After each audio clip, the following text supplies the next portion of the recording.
வரவேற்பறையில் உங்களை வரவேற்பது நான் உங்கள் தினேஷ் ஸ்வாதிஷ்டா. இப்போ இருக்கிற இந்த ஒரு அட்வான்ஸ்டு டெக்னாலஜிக்கல் டெவலப்மெண்ட்டில் நம்ம எல்லாருமே ஃபோக்கஸ் பண்ணக்கூடிய விஷயம் வந்து அந்த டெக்னாலஜியில் இருக்கிற அட்வான்டேஜஸ் அது எவ்வளோ அட்ராக்டிவாக இருக்குது அப்படிங்கிறதாங்க. அதில் உண்மையிலே சேஃப்டி இருக்கா, செக்யூரிட்டி இருக்கா, அதெல்லாம் நம்ம பார்க்குறோமா அப்படின்னா கண்டிப்பாக கிடையாது இல்லையா? கண்டிப்பாக. அது மட்டும் இல்லாமல் டெக்னாலஜி வந்து வளர்ச்சி அடைஞ்சிச்சுன்னா நம்மளோட வேலைகள் எவ்வளோ ஈஸியாகும், அது மட்டும் இல்லாமல் தப்புகள் எப்படி தவிர்க்கப்படும் அப்படின்னு மட்டும் நினைக்கிறோமே தவிர அந்த டெக்னாலஜியை வச்சு எவ்வளோ தப்புகள் நடக்குது அப்படின்ற விஷயத்த நம்ம யோசிக்கவே மாட்டோம். இதை பற்றி பேசுறதுக்காக தான் இன்னைக்கு institute of technology management and research உடைய டிரெக்டர் டாக்டர் முத்துக்குமரன் நம்ம வரவேற்பறை நிகழ்ச்சியில் வந்திருக்காரு. வாங்க நிகழ்ச்சிக்கு போகலாம். வணக்கம் சார். வணக்கம்மா, எப்படி இருக்கீங்க சார்? நல்லா இருக்கேன். ஸோ நான் ஓப்பனிங்லேயே சொன்ன மாதிரி டெக்னாலஜி வளர்ந்துருச்சு. ஸோ அது மூலமாக தப்புகள் தடுக்கிறதுக்கு தான் டெக்னாலஜி நம்ம டெவலப் பண்ணிகிட்டே போகிறோம், அப்டேட் பண்ணிகிட்டே போகிறோம். ஆனால் அதை யூஸ் பண்ணியே நிறைய தப்புகள் நடக்குது. ஸோ அதை எப்படி நம்ம தடுக்கிறது? இதோடைய முக்கிய காரணம் பார்த்திங்கன்னா மக்களுக்கு அதை பற்றின விவரங்கள் தெரியறதில்ல. அதுக்கான ஒரு அவேர்னஸ் க்ரியேட் ஆனால் தான் வந்து அதை குறைக்க முடியும். அது இல்லாத வரைக்கும் இந்த பிரச்சனைகள் கண்டினியூ ஆகிட்டே தான் இருக்கும். ஸோ இது வந்து தவிர்க்கிறதுக்கு ஒரு கோர்ஸ் நீங்கள் வந்து இன்ட்ரடியூஸ் பண்ணியிருக்கீங்க இல்லையா? ஸோ அதை பற்றி சொல்லுங்கள். இந்த கோர்ஸ் வந்து professional diploma in cyber investigation and laws அப்படின்னு ஒரு கோர்ஸ் இன்ட்ரடியூஸ் பண்ணியிருக்கோம். இந்த கோர்ஸ் வந்து ஒருத்தர் வந்து எப்படி ஹேக் பண்ணுவாங்க, ஹேக் பண்ண பொசிஷன்லேருந்து என்ன மாதிரியான ஒரு தடயங்கள் விட்டுட்டு போவாங்க, அந்த தடயங்களை எப்படி நம்ம கண்டுபிடிக்க முடியும், தடயங்கள் கண்டுபிடிக்கிறது ஒரு பக்கம், அதை லீகலாக எப்படி அட்வைஸ் பண்ண முடியும், இதெல்லாம் சேர்ந்து தான் இந்த கோர்ஸ். இந்த கோர்ஸ் வந்து ஒருத்தருக்கு என்ன மாதிரியெல்லாம் திருட முடியும், அந்த திருடுறவங்கள என்ன மாதிரி தடயங்கள் விட்டுட்டு போகிறாங்க, அந்த தடயங்களை எப்படி நம்ம ஐடென்டிஃபை பண்ணுறது, எப்படி கோர்ட்டுக்கு கொண்டு போகிறது, இது ஃபுல்லும் சேர்ந்து தான் இந்த கோர்ஸ். ஸோ இப்போ சைபர் கிரைம் அப்படின்னா ஸோ இதில் எதெல்லாம் அடங்கும் சார்? சைபர் கிரைமில் வந்து நிறைய உள்ளே இருக்குது. ஃபிஷிங் அப்படின்னு சொல்லுவோம், ஹேக்கிங் இருக்குது, ஃபிஷிங் இருக்குது, போர்னோகிராஃபி சைட்ஸ்க்கு போயிட்டு இருக்கிறது ஒரு ப்ராப்ளம் ஒன்று, வெப் ஸ்டாக்கிங் அப்படின்னு சொல்லுவாங்க. வெப் ஸ்டாக்கிங்ன்றது இன்னொரு ரொம்ப பெரிய ப்ராப்ளம். அது இந்த மாதிரி நிறைய விதவிதமான ஆங்கிளில் வந்து இன்றைக்கி இந்த பிரச்சனையெல்லாம் போயிட்டுருக்கு. இப்போ பார்த்தீங்கன்னா ஒரு லே பர்சன் கூட வந்து ஹேக் பண்ண ஆரம்பிச்சிட்டாங்க. ஸோ அவங்களுக்கு வந்து எப்படி அவங்க டெவலப் பண்ணிப்பாங்க நாலேஜ்? பிகாஸ் இது வந்து ஒரு பெரிய ஃபீல்டு இல்லையா? ஸோ அவங்க எப்படி சார் டெவலப் பண்ணிப்பாங்க? இந்த கோர்ஸில் என்ன கற்றுக் கொடுக்குறோம் அப்படின்னா, இப்போது இந்த மாதிரியான டூல்ஸ் எல்லாம் வந்து நெட்டில் ஃப்ரீயாக இருக்குது. ஃப்ரீயாக இருக்கிற டூலை டவுன்லோட் பண்ண வேண்டியது, டவுன்லோட் பண்ணிவிட்டு ட்ரை பண்ணி பார்க்குறாங்க. ட்ரை பண்ணி பார்க்குறதுனால தான் இவ்வளோ பிரச்சனைகள் வருது. ஆனால் அது ஒரு முறையோடு தெரிஞ்சுட்டு என்னென்ன பிரச்சனைகள் அந்த டூலில் வரும், அந்த டூலை நம்ம உபயோகப்படுத்தலாமா படுத்தக்கூடாதா, அதை வந்து எந்த மாதிரி உபயோகப்படுத்தலாம், ஒரு கம்பெனியை எடுத்துட்டோன்னா அந்த கம்பெனிக்குள்ளே இது கொண்டு போகலாமா, கம்பெனிக்குள்ளே வந்து எங்கெல்லாம் வந்து யூஸ் பண்ணலாம், இது மாதிரி நிறைய விஷயம் இந்த கோர்ஸில் கற்றுக்க வேண்டிய விஷயங்கள் இருக்குது. இது எவ்வளோக்கு எவ்வளோ மக்களுக்கு தெரிய வருதோ அதுக்கேற்ற மாதிரி அவங்களுடைய அறியாமை விலகும், ஒரு அவங்களுடைய சேஃப்டியை அவங்க பார்த்துக்க முடியும். ஸோ எல்லாருமே விரும்புகிறது என்ன அப்படின்னா நம்மளுக்கு வந்து ஒரு ப்ரைவசி வேணும். ஸோ அது கம்பெனியாக இருந்தாலும் சரி, நம்ம பர்சனலாக இருந்தாலும் சரி. ஆனால் அந்த ப்ரைவசியே பாதிக்கப்படுது, நம்மளோட இதெல்லாம் வந்து யாரோ இன்னொருத்தவங்க திருடுறாங்க, நம்மளோட இன்ஃபர்மேஷன்லாம் திருடுறாங்கன்னு அது எவ்வளோ பெரிய தப்பு. ஸோ இதுக்கே ஒரு ப்ராப்பரான ஒரு ஸ்ட்ரிக்டான ஒரு ரூல் இல்லை அப்படின்னு நினைக்கிறீங்க சார்? ரூல்ஸ் வந்திருக்கு. ஆக்சுவலாக நிறைய இடத்துல ரூல்ஸ் இருக்குது. அந்த ரூல்ஸ் எல்லாம் வந்து ஒரு கம்பெனிலையும் தனியாக ஒரு பாலிசி அப்படின்னு போட்டு பாலிசி எல்லாம் மெயின்டைன் பண்ணுறாங்க. நம்ம கம்பெனியில் பாலிசிஸ் போட்டோம் அப்படின்னா நம்மளுக்கு வந்து அது கஷ்டமாக இருக்குது. ஒரு இது இயற்கை அந்த சட்டத்திட்டத்துக்குள்ளே நம்ம வர எப்பயுமே விருப்பப்படுறதில்ல. அதனால தான் பிரச்சனைகள் வெளியில் வர்றது. இதுதான் அதோடைய ரூட் காஸ். ஸோ நம்ம எல்லாருக்குமே வந்து கனெக்ட் பண்ணணும் அப்படிங்கிற ஒரு இன்டென்ஷனில் தான் நம்ம வந்து எல்லா சோஷியல் நெட்வொர்க்கிங் சைட்ஸ்லையும் அக்கௌண்ட் வச்சுருக்கோம். அதில் வந்து ப்ரைவசி இருந்தாலுமே அதுவே வந்து ஒரு ஹேக் பண்ண முடியும் அப்படின்ட்டு வந்து நீங்கள் சொல்கிறீங்க இல்லையா? ஸோ அப்போ எப்படி சார் நம்ம வந்து யாருமே இந்த மாதிரி சோஷியல் நெட்வொர்க்கிங் சைட் ஆக்சஸ் பண்ணவே முடியாதுல்ல? ஆக்சஸ் பண்ணக்கூடாதுன்றது ரூல் இல்லை, ஆக்சஸ் பண்ணுறது தப்பு இல்லை, பட் தெரிஞ்சுட்டு செய்யுங்க. ப்ராப்ளம் என்ன அப்படின்னா, அந்த ஒரு சோஷியல் சைட்டுக்குள்ளே போகிறச்ச அது உள்ள எல்லா ப்ரொவிஷனும் இருக்குது. நம்மளுக்கு அது தெரியாததுனால யாரோ பண்ணாங்க அப்படிங்கிறதுக்காக நம்மளும் க்ரியேட் பண்ணுறோம். அங்கே தான் தப்பு நடக்கிறதுக்கான வாய்ப்புகள் ஜாஸ்தி. நமக்கு விஷயம் தெரிஞ்சு உள்ளே என்னென்ன ப்ரொடெக்ஷன் பண்ணணுமோ அதெல்லாம் வந்து சரிவர பண்ணால் இந்த பிரச்சனைகள் வர்றதில்லை. ஓகே. ஸோ நம்மளோட ஒரு சேஃப்டி ஜோனுக்குள்ளே நம்ம ஏற்படுத்திக்கணும்னா இதெல்லாம் ஃபாலோ பண்ணணும். இதுதான் வந்து இந்த கோர்ஸில் வந்து ரொம்ப முக்கியமாக சொல்லித் தருது. அது வெளியில் போக வேண்டாம், வெளியில் போகிறோம் அப்படின்னா எப்படியெல்லாம் ப்ரொடெக்ட் பண்ணிவிட்டு வெளியில் போங்க. ஒரு வலைதளத்துக்குள்ளே போகிறோம், ஒரு சோஷியல் மீடியாவில் வந்து லிங்க் பண்ணிக்கிறோம் அப்படின்னா என்ன ப்ரொடெக்ஷன் நீங்கள் செய்யணுமோ அதை செஞ்சுட்டு அதுக்கப்புறமா என்ன வேணால் பண்ணுங்கள். ஓகே, இப்போ சைபர் கிரைமில் பார்த்தீங்கன்னா நிறைய தப்புகள் நடக்குது. ஆனால் சில தப்புகள் வந்து இந்த சட்டத்துள்ள தான் இந்த தப்பு அடங்கும்னு கூட தெரியாத அளவுக்கு இப்போ இருக்குது. ஸோ அதுக்கான தனியான சட்டமே வந்து நம்ம புதுசாக ஏற்றலாம். அந்த அளவுக்கு சைபர் கிரைமில் நிறைய தப்புகள் இருக்குது. நிறைய இருக்குது. ஸோ இதுக்கு என்ன பண்ண போகிறாங்க சார்? இல்லை, இப்போது இந்தியாவை பொறுத்த வரைக்கும் நம்மளுடைய சட்டத்திட்டங்கள் என்ன இருக்கோ, ஐபிசி, ஐடி ஆக்ட், இதெல்லாமே வந்து தெரிஞ்சிக்க வேண்டியது நம்மளுடைய கடமை. ஆனால் அது நம்மளுக்கு தெரியறதில்ல, அதுதான் பிரச்சனை. அதை வந்து எவ்வளோ தூரத்துக்கு சொல்லித்தர முடியுமோ அதை இந்த கோர்ஸில் ஒரு பார்ட்டாக சொல்லித்தரோங்க. அப்போ என்ன தெரியறதுன்னா, இப்போ என்னோடய டேட்டா ஒன்று காணாம போயிடுது, அப்போ நான் எந்த செக்ஷனுக்குள்ளே நான் கொண்டு வரணும், இப்போது வெளியில் போய் நான் கம்ப்ளைண்ட் கொடுக்கணும் அப்படின்னா இந்த செக்ஷனுக்குள்ளே வரும் இந்த பிரச்சனை அப்படின்றது எனக்கு தெரிஞ்சால் தான் நான் கம்ப்ளைண்ட்டுக்கே போக முடியும்.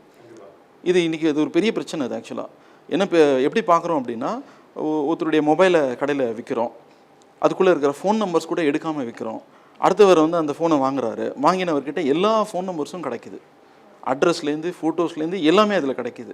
இது ரொம்ப ரொம்ப சின்ன விஷயம் நம்ம நினைக்கிறோம், பட் ஆக்சுவலாக அது சின்ன விஷயம் இல்லை. அந்த மாதிரி ஃபோன்ஸை இன்றைக்கி வாங்குறதுக்குன்னே ஒரு பெரிய கூட்டம் இருக்குது. அந்த ஃபோன்லேருந்து நிறைய அட்ரஸ் கிடைக்கும், அட்ரஸ் எடுத்துன்னு போய் திருப்பி மார்க்கெட்டில் விற்க முடியும், அந்த ஃபோன் நம்பர்ஸை திருப்பி விற்க முடியும்.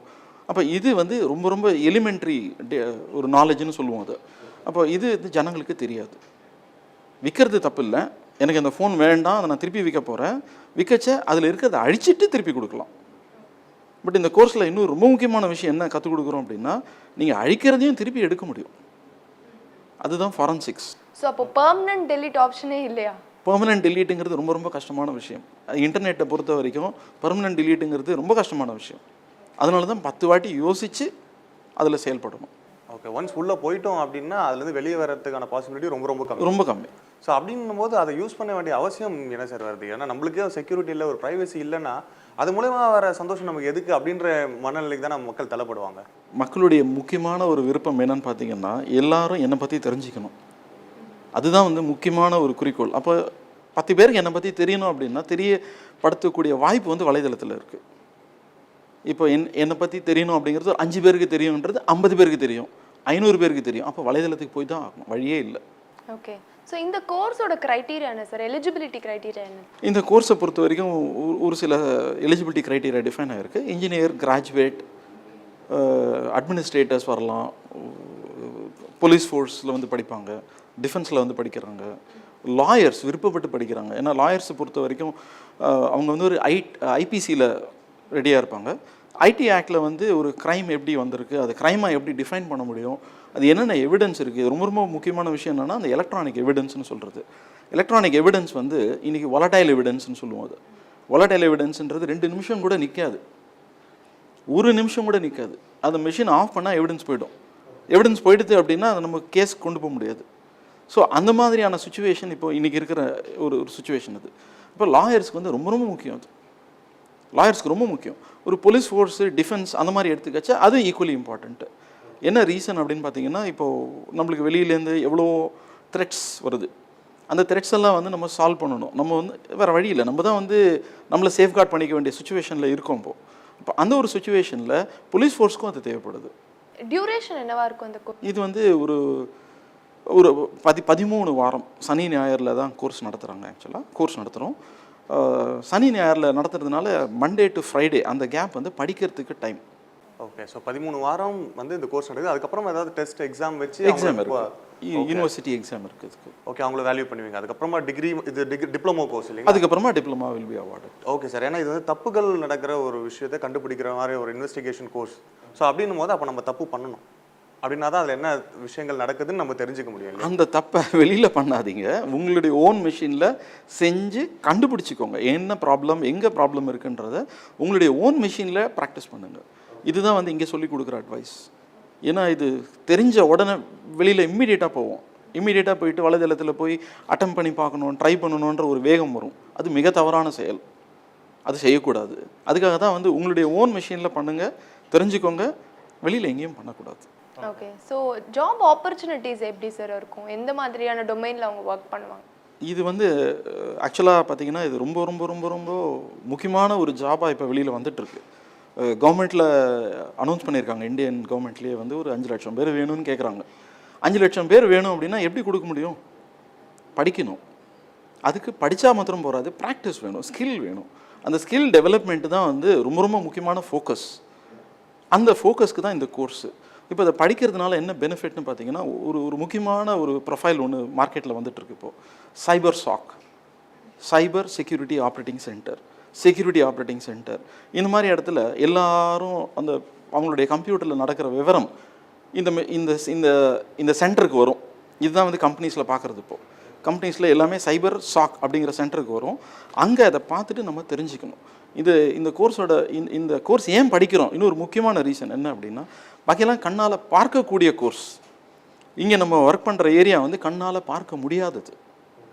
நம்ம டேட்டா எதில் போகுது, ஒரு வயரில் போகுது. வயரில் போகிற டேட்டா வந்து பார்க்கவே முடியாது. ஸோ பார்க்க முடியாத டேட்டாவை அனலைஸ் பண்ணணும், அதை ப்ரொடெக்ட் பண்ணணும், அதுக்கு வந்து டிஃபென்ஸ் ரெடி பண்ணணும். இதுதான் சேலஞ்சு.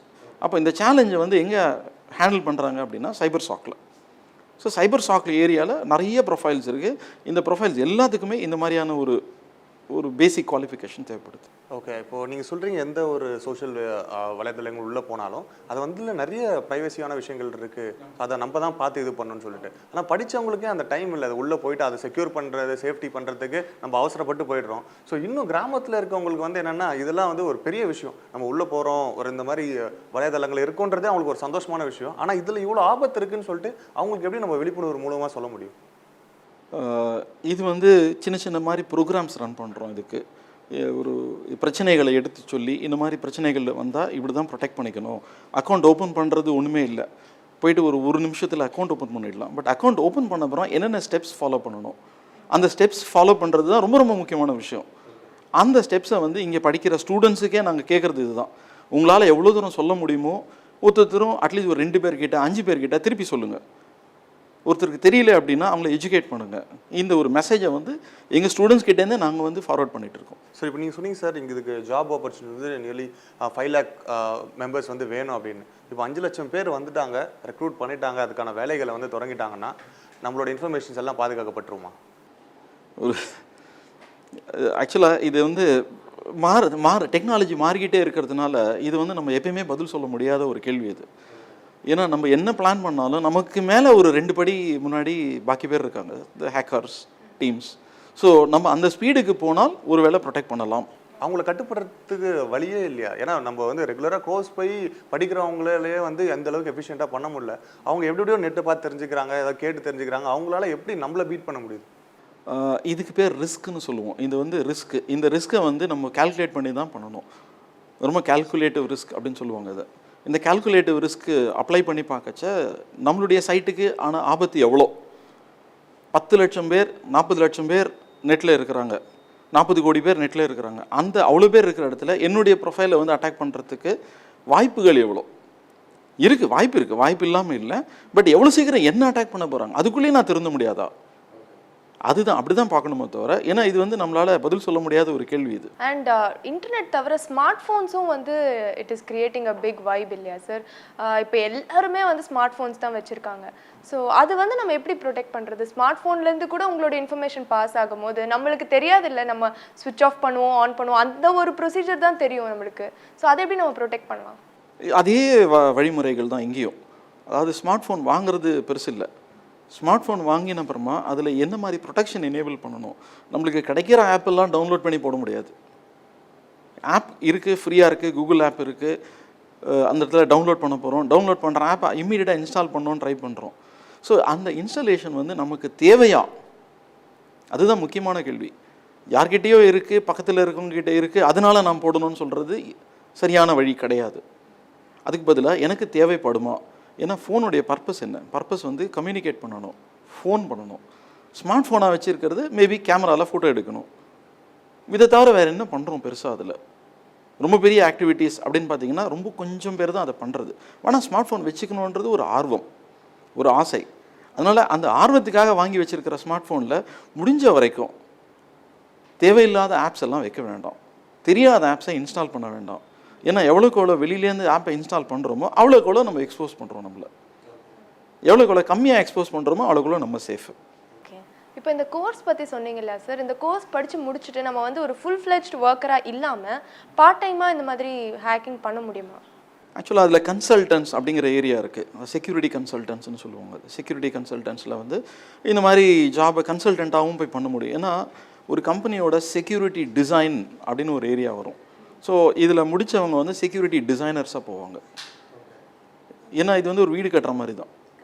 வீடு கட்டுறச்ச ஃபிசிக்கலாக பார்க்குறோம், செக்யூரிட்டியை ஃபிசிக்கலாக பார்க்க முடியாது. ஏன்னா ஒரு ஃபயர்வால் இருக்குது, ஃபயர்வாலில் வந்து பாலிசிஸ் டிப்ளாய் பண்ண போகிறாங்க. பாலிசி தான் வீடு கட்டுற ப்ளூ பிரிண்ட். அந்த ப்ளூ பிரிண்ட்டை எவ்வளோ அழகாக போடுறோமோ அவ்வளோக்கு எவ்வளோ ப்ரொடெக்ஷன் இருக்குது. அந்த ப்ளூ பிரிண்ட்டை சரியாக போட தெரியல அப்படின்னா ப்ராப்ளம். ஸோ கன்சல்டண்ட்டாக அழகாக இதில் பிஸ்னஸ் பண்ண முடியும்.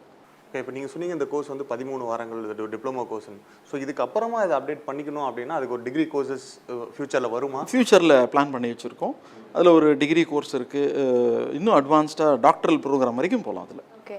ஸோ கோர்ஸ் பண்ணிட்டு இருக்கும் போது நம்மளுக்கு ப்ராக்டிக்கல் நாலேஜ், ப்ராக்டிக்கல் ட்ரைனிங் எப்படி சார் நீங்கள் கொடுக்குறீங்க? தியரட்டிக்கலாக நம்ம படிக்கிறோம், எக்ஸாம் எழுதுகிறோம், தட்ஸ் ஃபைன்.